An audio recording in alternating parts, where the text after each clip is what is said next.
Economic corridor और पश्चिमी ring road का विरोध करते हुए आज भारतीय किसान संघ के नेतृत्व में 16 गांव के किसान मध्य प्रदेश औद्योगिक विकास निगम के दफ्तर पहुंचे। विकास निगम के मैनेजिंग डायरेक्टर रोहन सक्सेना ने एक प्रेजेंटेशन के माध्यम से किसानों को समझाने का पूरा प्रयास किया, लेकिन किसानों में सहमति बनते दिख नहीं रही। 55 किलोमीटर लंबे और 1400 करोड़ की लागत से बनने वाले इकोनॉमिक कॉरिडोर या पश्चिमी रिंग रोड का विरोध लगातार बढ़ते जा रहा है। सरकार की महत्वाकांक्षी योजना में सरकार का दावा है कि इससे औद्योगिक विकास को नई गति मिलेगी। लगातार हो रहे विरोध के चलते आज 16 गांव के किसान भारतीय किसान संघ के नेतृत्व में मध्य प्रदेश औद्योगिक विकास निगम के दफ्तर पहुंचे। औद्योगिक विकास निगम के प्रबंध निदेशक रोहन सक्सेना ने प्रेजेंटेशन के माध्यम से किसानों को योजना की असलियत बताई, जिसके बावजूद भी किसानों में सहमति बनते दिख नहीं रही। कि जो आप हर बार आपका पहले भी स्टेटमेंट था कि भाई हम बिना सहमति के नहीं लेंगे। सीएम साहब ने भी 2-3 बार कहा कि हम बिना सहमति के नहीं लेंगे। ये जो बिना सहमति के नहीं लेंगे, ये हमको रिटर्न फॉर्म में चाहिए। ये जो स्टेटमेंट है ये हमको रिटर्न फॉर्म में नोटिस के फॉर्म में चाहिए कि हम बिना सहमति। सहमति बिल्कुल नहीं है साहब, बिल्कुल देने की बिल्कुल सहमति नहीं हमारी। और आपसे इनका निवेदन है कि पेपर में भेजते हैं ना किसी रोज किसी, नहीं तो ऐसा करो जेर दे दो हम लोगों को, जेर आता ना वो दे दो, फिर जमीन लो। हमारी ज़मीन को उपजाऊ बनाने के लिए नहर परियोजना, अन्य नर्मदा पाइपलाइन जो पानी के लिए सिंचाई के लिए उन्होंने डेवलप जो करा है, वहाँ पे पूरी सुख सुविधा है कि ज़मीन को हम यानी कि 4 फसल निकाल सकते हैं ज़मीन में से। हमारी जो आत्मनिर्भर भारत के लिए प्याज लहसुन जो भी आज बम्पर उपज किसानों ने पैदा किया, लहसुन जो 98 रुपये किलो मिल रही है, तो आप ये कहाँ से लेके आओगे? ये ऐसी योजना डाली जो कि किसान के बिल्कुल बोले सहमति के बगैर नहीं मिली जाएगी। किसान ने 80% से ऊपर भूमि आयुक्त एक्ट के तहत वो आपत्ति लगा चुके थे, इसके लिखित रूप में खारिज क्यों नहीं करते? क्या कारण है? और इसमें वापस गया बिना सहमति से ज़मीन नहीं ले गया। किसान बिल्कुल 1 इंची ज़मीन सहमत नहीं ज़मीन देने इकोनॉमिक कॉरिडोर के लिए। ये उद्योगपतियों के लिए 80% ज़मीन का आवंटन कर रहे हैं आवास के लिए। फिर जब खेती के लिए कुछ ज़मीन आवंटित करी, जब हमारी ज़मीन उन्होंने खेती के लिए आवंटित करी थी 2007 से अभी तक, तो उसको क्यों हटाया जा रहा? आपने आवंटित कर दी हमारी ज़मीन हम खेती कर रहे, बाल बच्चे पाल रहे, पर आप बोले रोजगार दोगे 25,000 युवाओं को। जब हम 25 से 30,000 किसान और मजदूर बेघर होंगे, हमारा क्या होगा? हम कहाँ जाएंगे? हम क्या कर पाएंगे?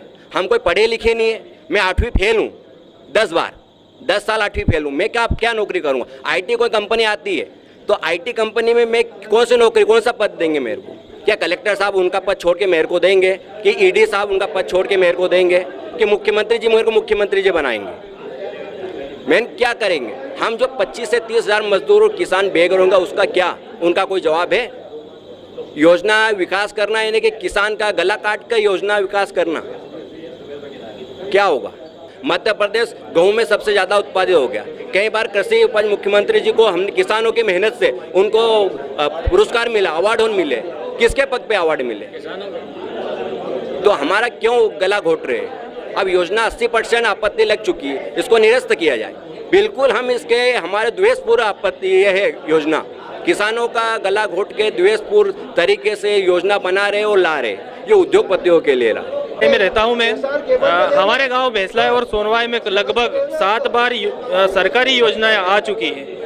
7 बार एक्वायर हो चुकी है ज़मीन। 1996 में STI प्राइवेट लिमिटेड कंपनी जो कि AKWN द्वारा अधिग्रहित की गई थी, 30,000 रुपये बीघे में ली थी ज़मीन। आज AKWN ने वही ज़मीन 2200 करोड़ रुपए में बेची है। इसमें किसानों का शोषण इतना हुआ है, बहुत ज़्यादा शोषण हुआ है। रेलवे योजना में हमारे गांव की अधिकृत जमीन गई है, NH3 में गई है, राव पीथमपुर रोड में गई, नहर योजना में गई।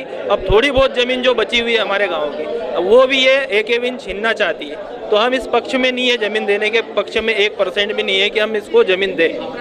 बस धन्यवाद। हमारी ज़मीन में जो भी स्कीम लगाई गई है वो निरस्त की जाए। जय श्री राम, जय जवान जय किसान। हमारे मुख्यमंत्री जी से निवेदन है कि हमारी बिल्कुल ज़मीन नहीं देने की सहमति बिल्कुल भी नहीं देनी। हम कमन खाई रहा है, हुकूमत संतुष्ट है। ये लोग जो हमारा परेशान कर रहा है या बहुत बड़ी मतलब किसान का बहुत बड़ी पीड़ा है। ये लोग मुख्यमंत्री खुद समझ रहा है कि किसान का बिल्कुल कहीं है, उनको मालूम है, उनको किसान पुत्र बोले कि तो जो है मतलब उनको खुद, और किसान का बच्चा खुद उन्होंने बोल दिया है कि किसान एक इंची ज़मीन नहीं देगा, तो उनको खुद की जो चल ही रही है मतलब इनका बोल देना चाहिए कि भैया ये बिल्कुल निरस्त करे ये स्कीम। तो मुख्यमंत्री जी से हमारा हाथ जोड़ी निवेदन है कि हमारी बिल्कुल सहमति नहीं है, ज़मीन कमा के खा रहे हैं और आप लोगों को खिला रहे हैं। भाई हमारा ये है कि अगर ये डेवलप करके प्लाट काट के बेचेंगे दूसरे को, तो ये प्लान करके दे दे हमारे को, हम डेवलप करेंगे और हम खुद बेचेंगे हमारी ज़मीन। ये जितनी बता रहे हैं कि 30% ज़मीन देंगे, तो 30% क्यों देंगे हमारे को? और हमारी रोजी रोटी उससे चल रही है, उसको हमसे छीन के और दूसरे को दे रही है, तो हमारे को क्या दे रहा? दूसरी जगह हमारे को भी दूसरी जगह ज़मीन दे रही है, अच्छी जगह। वो जितनी जगह पहले से जो ले रखी, इनने जगह जगह ज़मीनें ले रखी है, उन ज़मीनों का विकास ही नहीं हुआ। आज वो मेडिकल हब है टिगरिया वासिया में, आज तक कुछ नहीं हुआ, 15 साल हो गए। इधर रोड पे भी कुछ नहीं हुआ। पीथमपुर में ढेर सारी ज़मीनें फालतू पड़ी है। ये बोल रहे हैं एयरपोर्ट से पीथमपुर के लिए रोड बना रहे हैं हम, जल्दी पहुँच जाएंगे 19 किलोमीटर, जबकि हमारे यहाँ से ऑलरेडी 4 रोड बने हुए हैं। तलावली से बना हुआ है, धरावरा से बना हुआ है, रऊ से बना हुआ है, कहीं से भी जा सकते हैं, 15-20 मिनट में कहीं से भी जा सकते हैं। वो ये जबरन की मतलब ज़मीन छुड़ाना चाहते हैं खाली। ये मध्य प्रदेश सरकार ने MPIDC के माध्यम से इकोनॉमिक कॉरिडोर की योजना प्रकाशित की थी समाचार पत्र के माध्यम से। उसके संबंध में हम लोग यहाँ पर अपना विरोध दर्ज कराने आए थे, जो यहाँ के MD हैं उनके सामने, रोहन सक्सेना साहब के साथ, और जो बातें थी जो कुछ समझना चाहते थे कि ये योजना क्या है। तो हमारा सवाल ये है कि विकास की परिभाषा क्या है। हम लोगों ने जो हमारे दादा परदादा के समय से जब बैल से खेती होती थी, उस समय से हमने इस ज़मीन को सिंचाई के लायक बनाया। हमने अपने स्तर पर रास्ते बनाए और अपने खेती को डेवलप किया। हमने ड्रिप इरिगेशन किया, हमने स्प्रिंकलर किया, ट्यूबवेल लगाए, लिफ्ट इरिगेशन किया, सारा मतलब हम 50 वर्षों में इसको खेती के लायक बना पाए हैं और कुछ अभी बनाना बाकी है। तो हम लोगों ने जो अपने 50 साल का इन्वेस्टमेंट इसमें किया है, वो सरकार ने योजना लगा करके, और हमको विकास की परिभाषा समझ में नहीं आ रही है। क्या हमने जो उत्पादन बढ़ाया है इससे राष्ट्र को फ़ायदा नहीं है? हमारे देश के किसानों ने जो विकास की परिभाषा गढ़ी है, जिसको परिभाषित किया है और विकास दर्शाया है, और आज हम जो आत्मनिर्भर बनने जा रहे हैं कृषि के क्षेत्र में, जो कि हम निर्यात करने की स्थिति में, अब हम किसी के यहाँ हाथ नहीं फैलाते कि हमारे को किसी चीज़ की ज़रूरत है। हमने अपने राष्ट्र को खाद्यान्न में आत्मनिर्भर बना दिया है। तो क्यों हम लोगों को यहाँ से विस्थापित किया जा रहा है? हमारी ज़मीन में जो हमारे को जो समर्थन मूल्य नहीं मिल रहा है, और राष्ट्र में 2004 में जो स्वामीनाथन आयोग का गठन किया गया था देश की संसद में, यदि वो स्वामीनाथन आयोग की सारी सिफारिशों को मान लिया जाए तो हमारे देश का किसान इस ज़मीन पे से कभी भी नहीं हटेगा, क्योंकि हमने अपनी ज़मीन को कृषि के अनुकूल इसको विकसित कर दिया है, और जो होगा समय समय पर हम करते रहेंगे। तो हमारा सवाल है राज्य शासन से, माननीय मध्य प्रदेश के मुख्यमंत्री जी से, इंदौर जिले के कलेक्टर महोदय से, कि विकास की परिभाषा हमें समझाएं कि विकास की परिभाषा क्या है। ये जो हम कर रहे हैं, खेती कर रहे हैं, क्या ये विकास नहीं है? या फिर आप मोटी सड़कें बना देंगे, बड़ी बिल्डिंगें बना देंगे, क्या वो विकास है? क्या वहाँ से खाने को मिलेगा? और यदि ये विकास है तो हमारी दूसरी समस्याओं के ऊपर ध्यान क्यों नहीं दिया जा रहा है? हमारे को स्वामीनाथन आयोग की सिफारिशों को लागू करके जो हमारे उत्पादन लागत का 1.5 गुना मूल्य मिले, उस पर क्यों नहीं सोचा जा रहा है? ये दूसरी तरह की योजनाएं बार बार ला करके हम लोगों को क्यों विचलित किया जा रहा है? हम लोग बिल्कुल असंयमित हो गए। हमको समझ में नहीं आ रहा है कि हम क्या करें, हमारा होगा क्या? हम यहाँ से इस खेती की ज़मीन को छोड़ करके कहाँ जाएंगे, कहाँ खेती करेंगे? इस तरह की डेवलप जो हमारी ज़मीन कब कर पाएंगे? मुख्यमंत्री जी और कलेक्टर साहब तो बोल रहे हैं कि बिना आपकी सहमति से 1 इंच। हाँ, तो हमारी सहमति नहीं है ना। हम कह रहे हैं कि हमने अपनी कृषि ज़मीन को कृषि के अनुकूल बनाया है, और इन्होंने ही हमारी ज़मीन को कृषि में छोड़ रखा था, तो हम हमारी ज़मीन को कृषि में कर रहे हैं। और जिन लोगों की ज़मीन को इन्होंने आवास में या उद्योग में दे रखा था, उन लोगों ने अपनी अपनी ज़मीनों को बेच करके अपनी जगह चले गए हैं। और हम जो खेती कर रहे हैं, हम खेती कर रहे हैं, हम अपने आत्मनिर्भर है हमारी खेती में। हमारा तो बस इतना ही सवाल है सरकार से कि हमारा को स्वामीनाथन आयोग की सिफारिशों को लागू किया जाए और हमारी उपज को बेचने का कानून बनाया जाए, जिससे कि हमारी उपज का हमें मूल्य मिले। हम आत्मनिर्भर हैं, हम अपने पैरों पर खड़े हुए हैं, और हम ज़मीन देने के लिए तैयार नहीं हैं। आज इकोनॉमिक कॉरिडोर के 16 गांवों के किसानों की बैठक यहाँ पे MPIDC ऑफिस में हुई है।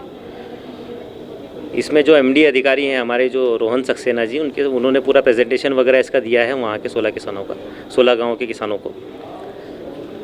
इसमें किसानों के जो भ्रम की स्थिति थी पहले, जो योजना के संबंध में भ्रम की स्थिति थी, वो दूर करने के उद्देश्य से हमने ये बैठक रखी थी किसानों के लिए।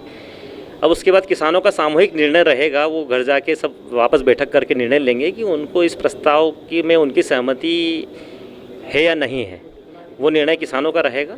ज़्यादातर देखा जा रहा है कि सभी गाँव से किसान नाराज़ी दिख रहे हैं। हाँ, लगभग 99% किसान नाराज़ हैं इससे, और होना भी चाहिए। जब जो ज़मीन उपजाऊ ज़मीन है उस पर इस स्तर का अधिग्रहण नहीं होना चाहिए। किसान संघ भी उसके पक्ष में है। फिर भी किसानों की जो सहमति रहेगी उस सहमति के साथ किसान संघ रहेगा। लेकिन मुख्यमंत्री जो कलेक्टर साहब ने तो बोल रखा है कि बिना आपकी सहमति के 1 इंच नहीं होगा, फिर इतना डर क्यों?